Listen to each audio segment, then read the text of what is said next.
Asherlo. It's a big grand.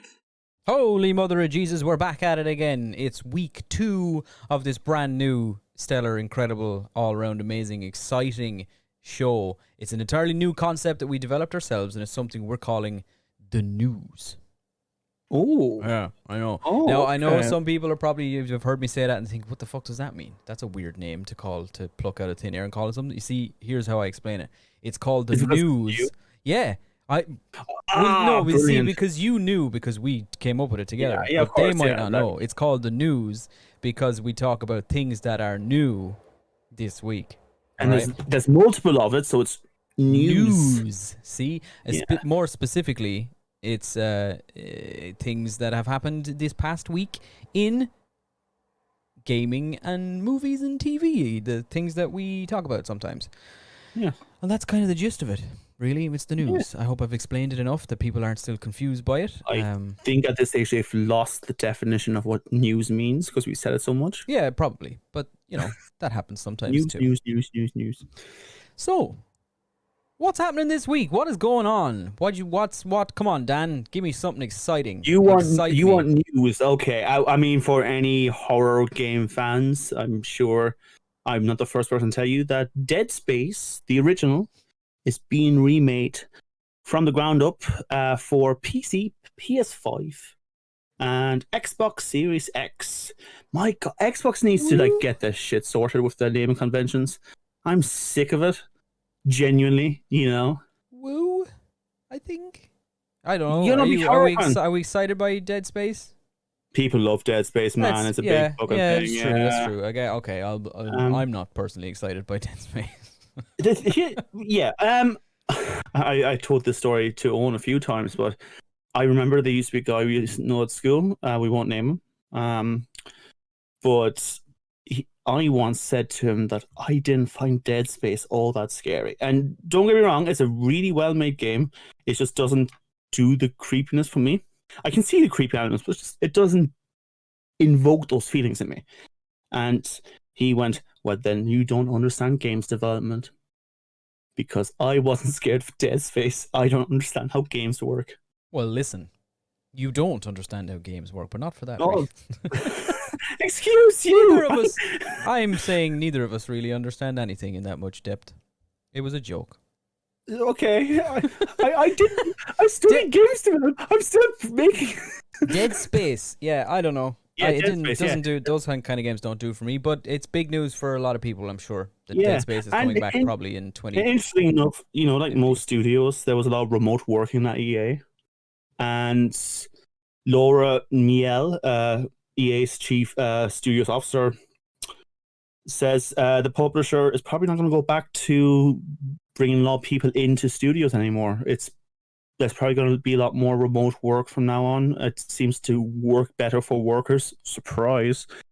No, I think reading between the lines, what she's saying is that if the staff want to come into the office, that's like an extra package that they have to pay for on top of their regular. The Office DLC. Yeah, they have to buy. It's like a DLC, like mini Do you pack. get it because EA because it's like it's like an in-office purchase that they have to do to be able to use the electricity and stuff. Fuck yeah. Here's the thing, like I've been talking to people a bit about how they're working, from home, and a lot of bosses want people to go back into the office and work, but they've also found that productivity has been way better since people have the choice to stay at home and do work from home. Like a lot of people enjoy it. Don't get me wrong.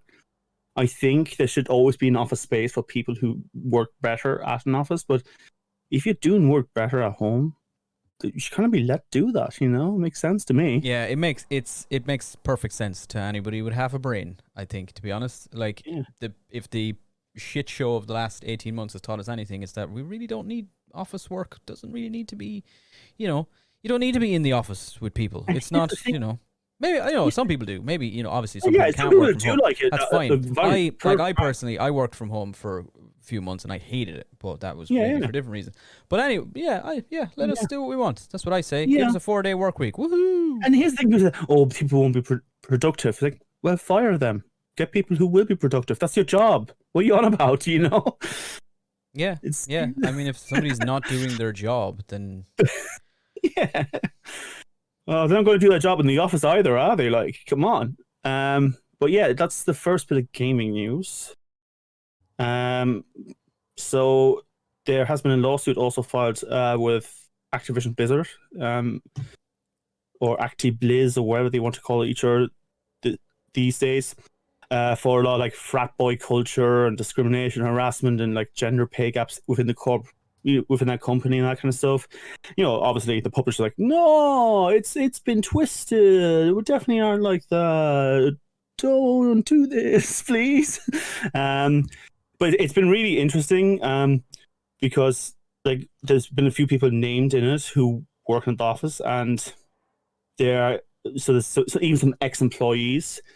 But because Blizzard is who they are, there's characters of staff in WoW, for example. So you have huge populations of WoW going on strike within the game. They're just going like to gates and like shouting to people what's been going on at Blizzard, like virtual. It's really bizarre, but I kind of love it. That's kind of wonderful because they said, like, get rid of this character. We don't. They said get rid of this character. It's been brought up in this lawsuit because you know they're a real life person as well. Okay, hang on. Okay, Okay, so explain to me the concept of going on Blizzard, strike. right? No, I get that part. I get that part. Explain to me. The strike's probably not the best way to say it. No, they're protesting. Protesting, that's the word. Okay, yeah. Going on strike in WoW. Right. No, I'm gonna log in, but I'm not gonna do anything today. I'm just gonna sit here. Just don't log on, buddy. Though, like, just don't. Like, World of Warcraft is getting a few hits in there recently as well against them. Like Final Fantasy 14 has now become bigger than WoW in the last few months. There's been a huge amount of people who are kind of just disgusted and pissed off with what happened in the recent World of Warcraft storyline. So they're jumping ships to the MMO, which is Final Fantasy 14, which is actually a very good MMO. You know, if you do want to check it out, it's free first month, up to level 60. You know, but yeah, that's kind of the news. Not an ad. Not an ad. I would fucking imagine if we got a Final Fantasy like hashtag sponsor us. Final Fantasy, Square Enix. That's who makes that, right? No, maybe I don't know. Yeah, you got it. I got something right about gaming. Unreal. Yeah. But yeah, so that's kind of the news. Obviously, like always, there's more gaming news, and if you have any interesting gaming news, pop it in the comments. Interact with us. That'd be cool. I have some interesting gaming news. Oh, go on. Not really. This is the perfect segue story that moves us from gaming to TV and film because it's about both, technically, sort of a little bit. The Last of Us, in my opinion, one of the best games ever made, is getting a HBO TV series adaptation starring Pedro Pascal, who we know from The Mandalorian and Game of Thrones, etc., and also for being generally an absolute fucking legend, and we love him. And Bella Ramsey, also from Game of Thrones, are playing Joel and Ellie. But they've new cast members announced. Well, one new cast member announced this week, yesterday, I think, possibly. And it's Anna Torv, who Dan might know from Fringe, because she was in that, and he likes that. And I know from Mindhunter. She's the doctor in Mindhunter, the psychiatrist in Mindhunter, which is on Netflix, and it's about like serial killers and stuff. Really great show. She's a good actress. She's playing Tess, who is like she's a small-ish character in the game. I mean, small. She's in it quite a bit, but she's not like the protagonist or anything. She's a supporting cast. That's the word. That's the correct term. See, we're all having correct words today. But she's Tess is like a smuggler and survivor type. Well, everybody's a survivor. It's a post-apocalyptic zombie world. Imagine this one guy like, I actually haven't changed my life. I'm actually no, I don't agree with you. I have to go to the office there. I know they say who's working from home, but I don't know. I disagree with your classification of me as a survivor. that's ridiculous. I'm just a guy. Anyway, I'm going to hop onto my giraffe from the very famous scene of the game, and off I go. So there's The Last of Us. There's another excuse to bring that up and bridge the gap between gaming and movies. It's being made by Craig Mazin, possibly Mazin. I'm not sure how to pronounce the second name correctly, so forgive me if I'm wrong. He is writing and executive producing the series along with Neil Druckmann, who wrote the game and like did the 2 games, part 1, part 2. And Craig Mazin also worked on Chernobyl for HBO, which is great. And that sort of vibe of Chernobyl really fits The Last of Us.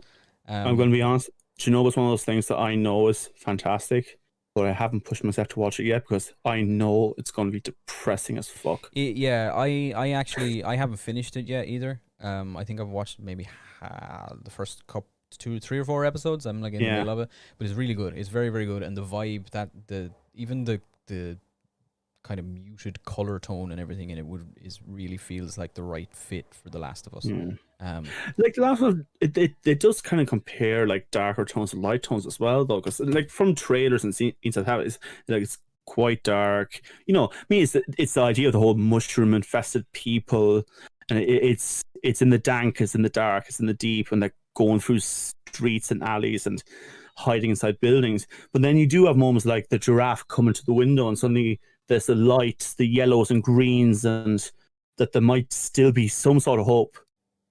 Yeah, big time. There are, and those moments in the game are beautiful in all terms, and it adds to the effect that the colors suddenly come to life, and it's no longer, it's not always such a miserable place, but it's great.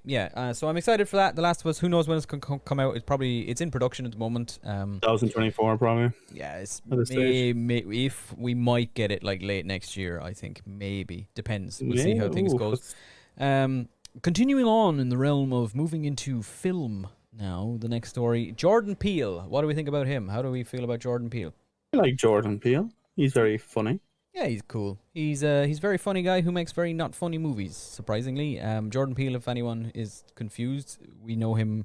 Well, Key and Peele is where he became famous, a comedy sketch show thing on Comedy Central, and then he decided, I'm going to direct movies, and everyone thought, oh, cool, he's going to make like Big Mama's House 7 or something, I don't know. But he didn't. No. He made Get Out, which came out a couple of years ago, which was even if it is in the horror genre, I have seen Get Out, and it's a good movie. And then he followed that up with Us, and now he has yesterday or the day before announced the title and shown a poster for his next film. No idea if this is some sort of like Cornetto trilogy type situation where the 3 of them are supposed to be done together or whatever. But the title of this one, and I fucking hate it, is called Nope. Yeah. I'm sorry, it's a terrible title. It's just bad. I just can't. It's just a bad title. But Daniel Kaluuya is back. He was also in Get Out. Keke Palmer is in it. If anyone doesn't know Keke Palmer, she had a show on Nickelodeon years ago, around the same time as Zoe 101. No, the other one. The Drake and Josh spin-off thing. iCarly. iCarly.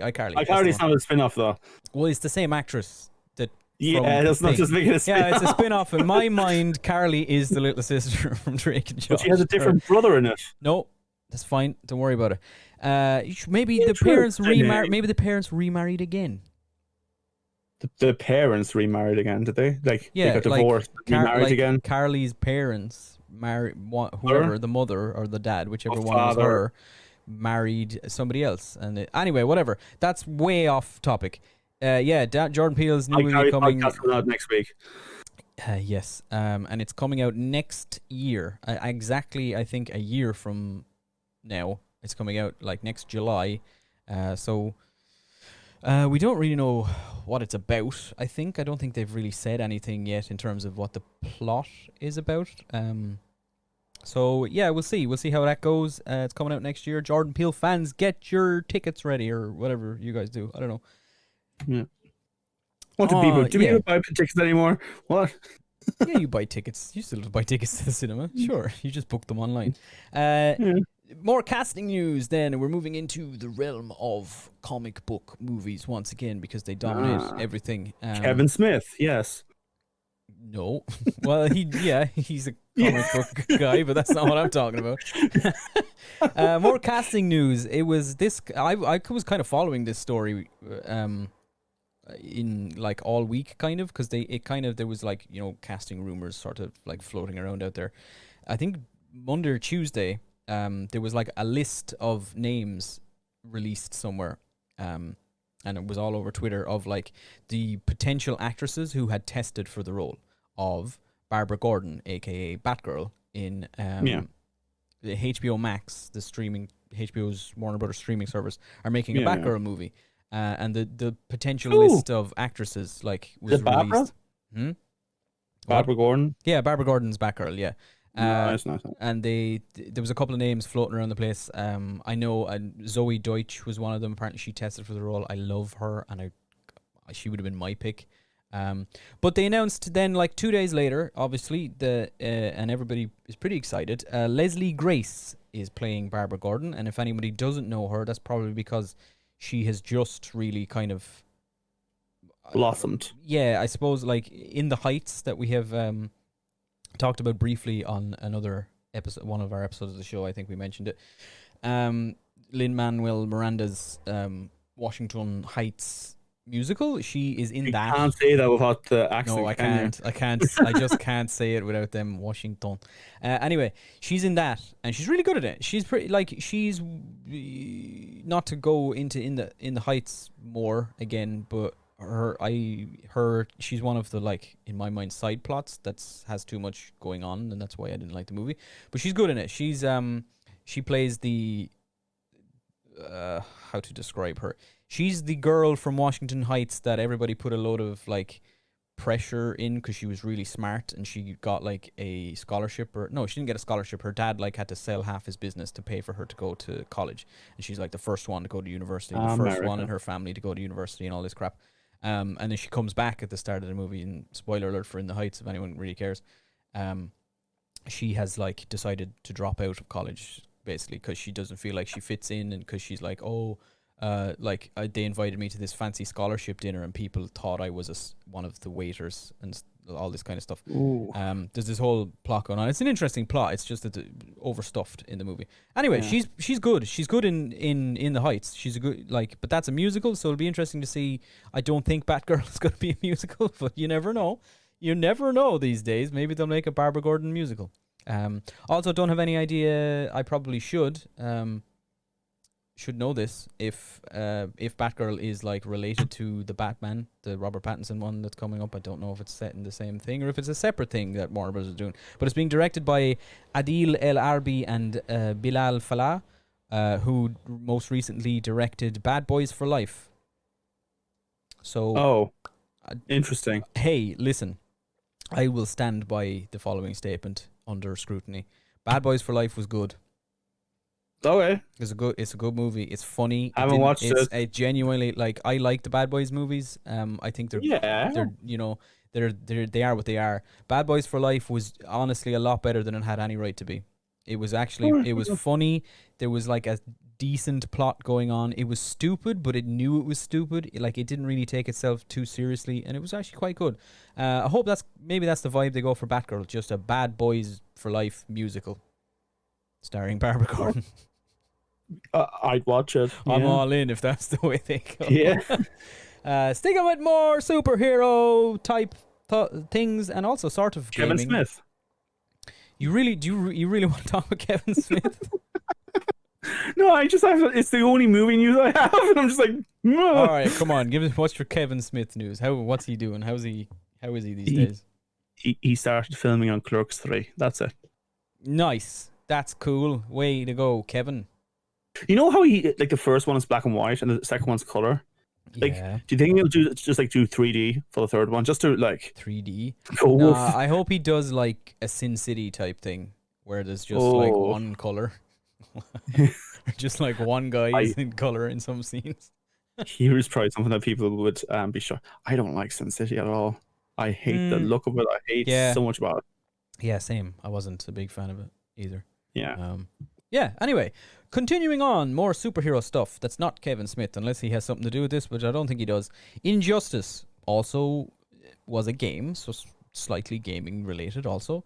The Injustice is the, like, alternate universe comic miniseries thing where Superman turns into a super evil maniac and Yeah. takes over the After world. Joker tricks him into Yeah, killing yeah. Ghost Lane and his baby.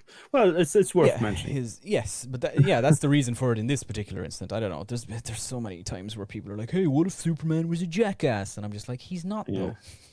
Yeah.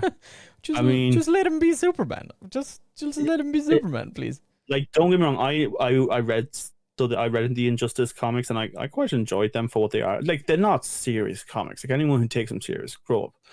I mean, we're talking about being comics, and I'm saying grow up. Never mind. Like, grow up. Grow up, you nerds.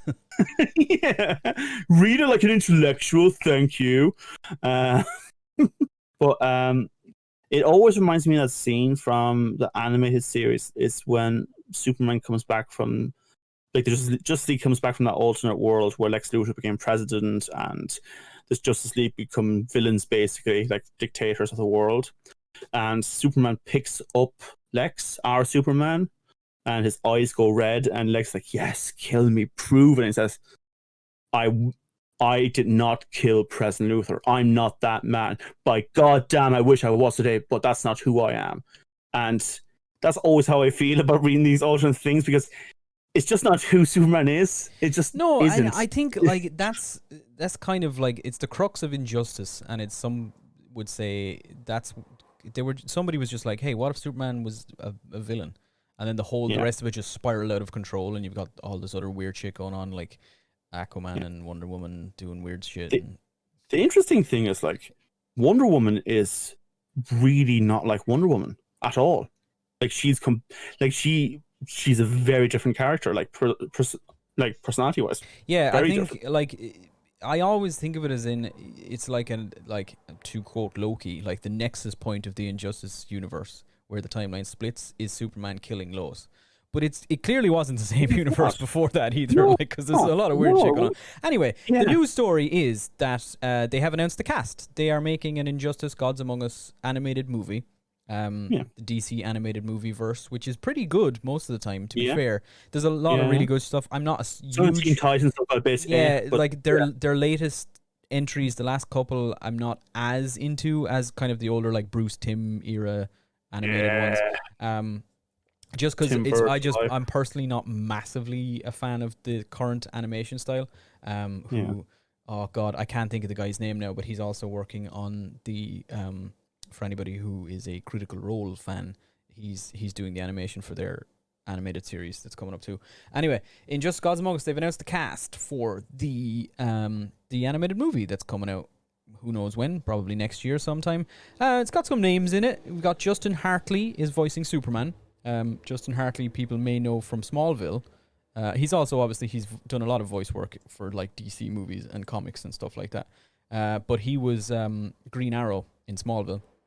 And he was Aquaman in the failed pilot for an Aquaman TV show, which actually wasn't that bad in terms of that era of comic book stuff. Laura Bailey of Critical Role fame. Not that. She's not only famous for that, she's an incredible voice actress, and she won the Games Voice Actor Award of the Year or whatever for The Last of Us Part 2, where she plays Abby, who's a great character in that too. She's done a bunch of stuff. You can look at her IMDb. She's been everything. She's the voice of Goten and Trunks, Kid Goten and Kid Trunks in Dragon Ball Z and Super, and also Gotenks, and she does other voices for Dragon Ball and all this other stuff. It's one of those ones where if you look at her fucking IMDb, you'll be like, "Oh, that was her." She's been in. Oh, she was in my childhood. Oh, she's that. Yeah, it's like the Tara Strong effect, where you're just like, "Oh, she's done everything." So she's great. Yeah. She's voicing Lois Lane. Unfortunately, she won't be in it too much because we know the plot of Injustice. But I'm guessing this movie they might show a lot of like build up to the death of Lois Lane or something. I'm not sure. Flashbacks and stuff. Maybe, we don't know. Other than that, like, Gillian Jacobs is voicing Harley Quinn. Gillian Jacobs from Community, that we would know her as Britta from Community. I'm not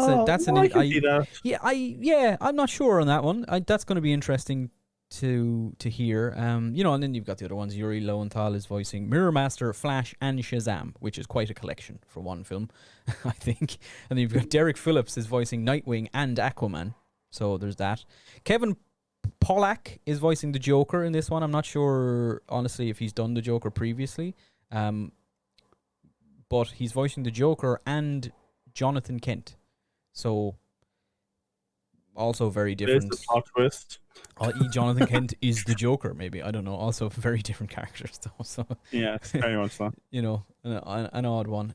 Janet Varney is Wonder Woman. And it's being produced by Rick Morales, who produced the Mortal Kombat Legends movie thing that came out there, the Scorpion's Revenge one, and the same guy who directed Justice League Dark, the animated movie that came out a couple of years ago with Constantine and Batman and all the like creepy guys. Matt Peters is directing this one, and it's being written by Ernie Altbacker, who wrote Batman Hush. The movie, I assume, not the comic series. I always like having like recast for voices because it's nice to get some new blood in.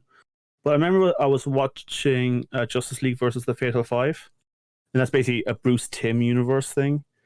And it's nostalgia and it's the quality of their voice acting, but I don't think anything ever gave me as much of a tingle up my spine when I think there's like an asteroid coming down to the city, and it's about like kill a kid, and you don't see him at first.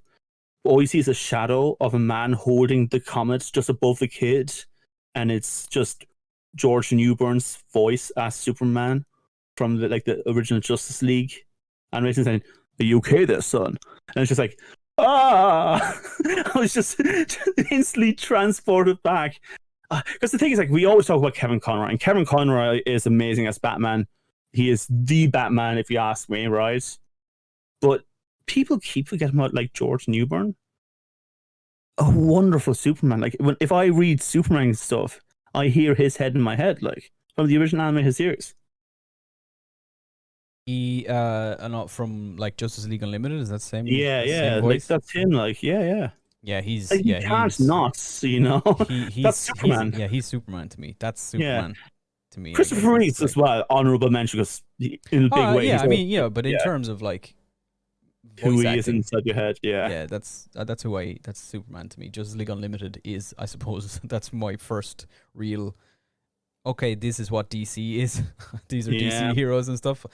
Brilliant TV show, by the way. I love Justice League Unlimited. Unlimited and the one before that's just the Justice League and all the side shows that were all of it really great stuff. Like, that whole era was great. Okay, it's time for the big story of the week, the biggest one.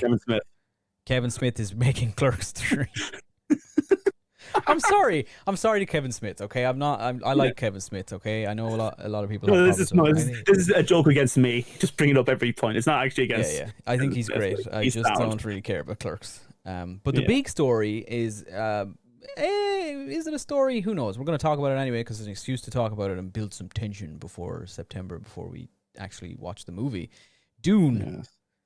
Dune is finally coming out this year. It's finally coming out in September. So Dune, if anybody doesn't know, based on the Frank Herbert novel Dune, which is a sci-fi sort of epic thing. I always liken it to, like, it's quite dense. I always describe it as if Tolkien decided to write sci-fi, because the book is quite. There's a lot. There's a lot going on, all right, and that is the reason why the director of this, Denis Villeneuve, who people will know from Blade Runner 2049, Arrival, Prisoners, Sicario. He's an incredible director, and I love. I mean, perfect for this movie. Oh, it fits so well. Like, I love his movies. This is half of the book. This movie, all right. So he has planned on doing a second one. To finish the story, because he said he said himself, I'm not doing it. He said, if they want to make me try and cram the whole novel into one movie, it can't be done. Look what happened in 1984 when David Lynch tried to do it. So, but this is Dune, all right. And the trailer, the first full trailer dropped a couple of days ago, all right. And it looks like, visually, it looks incredible, all right. It's got the cast is amazing. You've got Zendaya and Timothée Chalamet. Timothée Chalamet is playing Paul Atreides, and Zendaya is playing Chani. Then you've also got Oscar Isaac, Rebecca Ferguson, Josh Brolin, Stellan Skarsgård, Dave Bautista, Jason Momoa, Javier Bardem, and Charlotte Rampling, and a bunch of other people too. The The cast is amazing. The director is amazing. It visually looks incredible. What did we think of the trailer? Focus too much on action. Yeah. Yeah, like It's as someone who hasn't really, I've only read some of Dune, and I've watched like parts of the original movie, and even from that perspective, like Dune isn't all about the action. It's a lot about philosophy and control over yourself, and like cultural things, and surviving in a harsh world as well. You know, that's a big part of it. So I think like just saying, "Ha, look at those action," is a bit missing the point.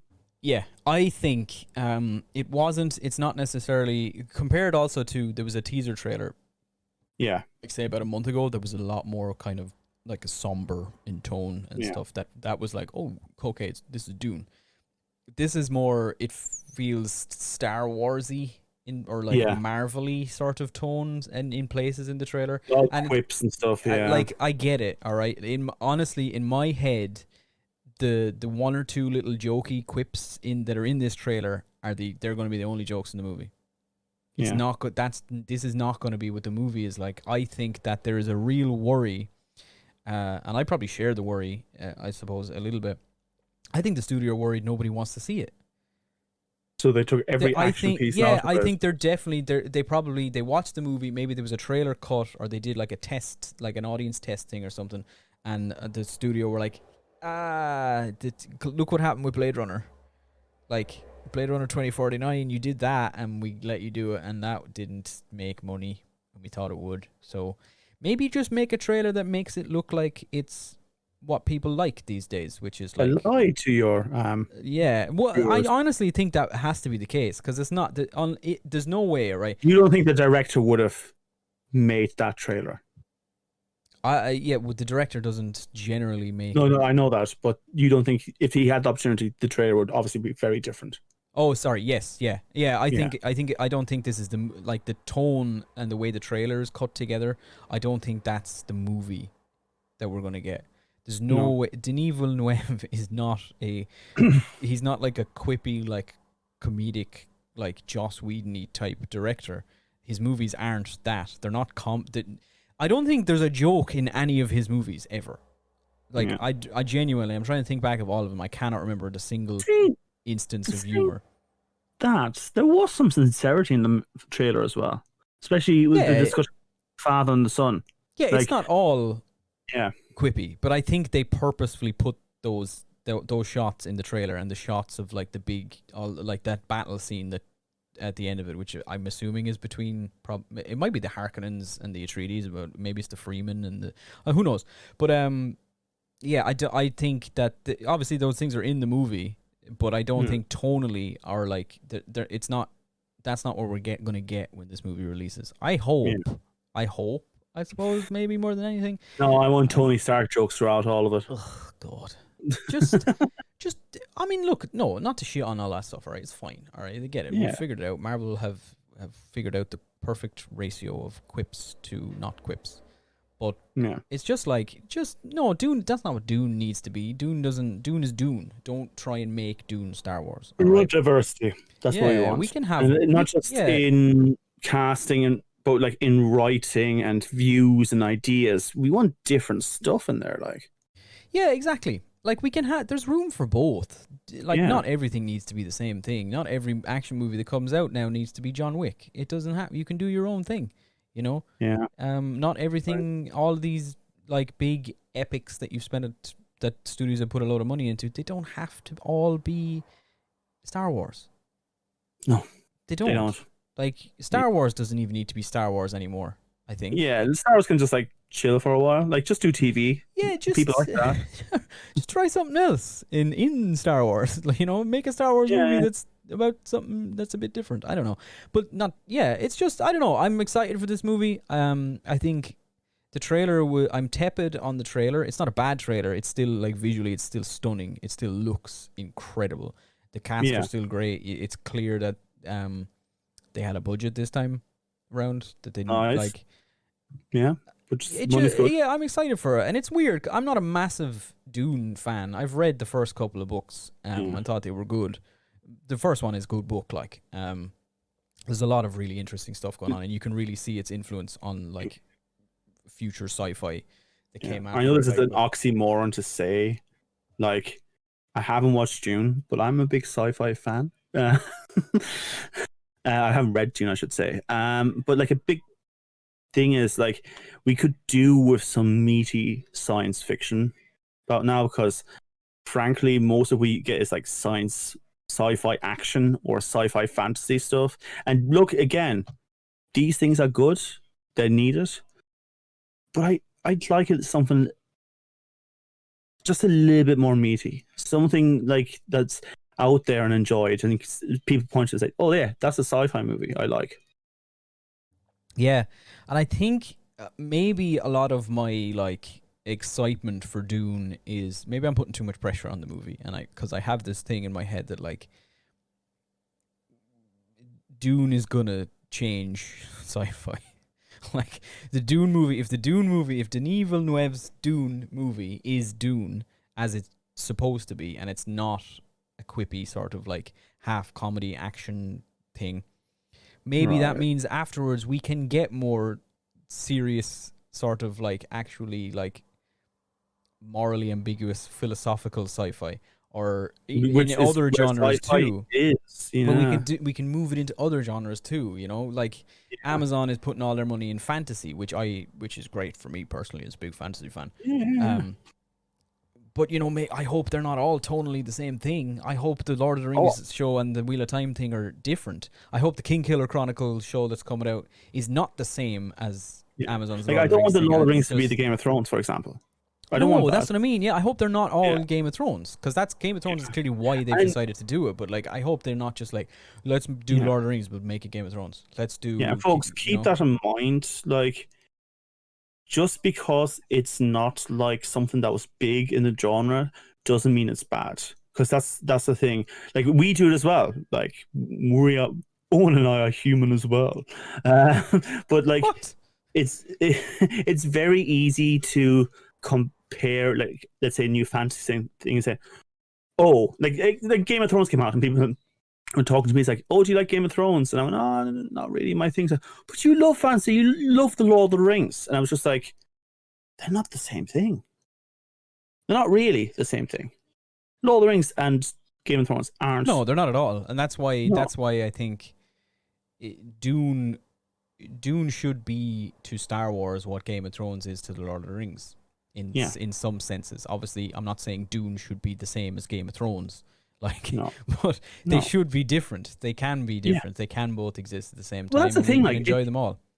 if Game of Thrones came out the same way as Lord of the Rings, I'd probably have a problem with that as well.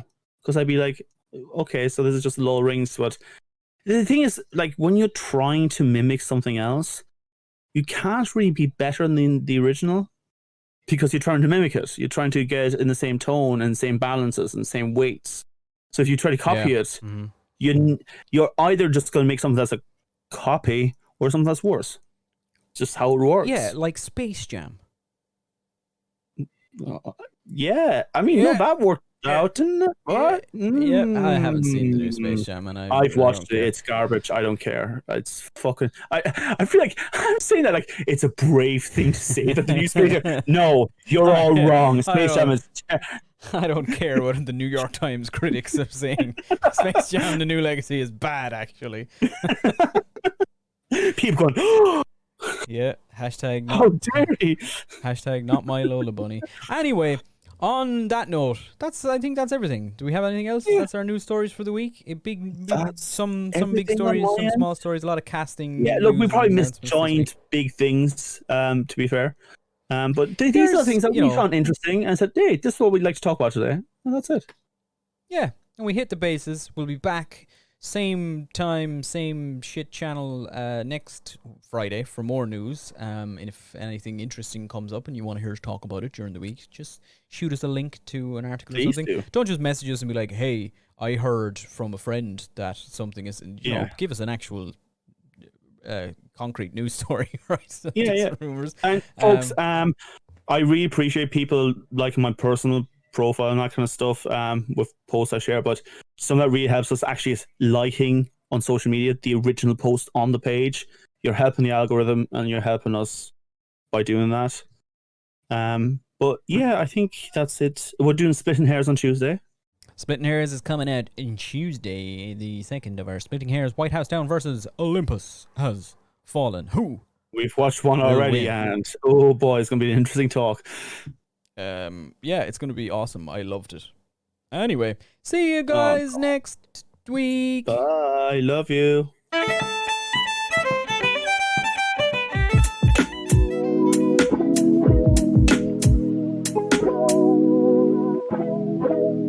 Asherlo.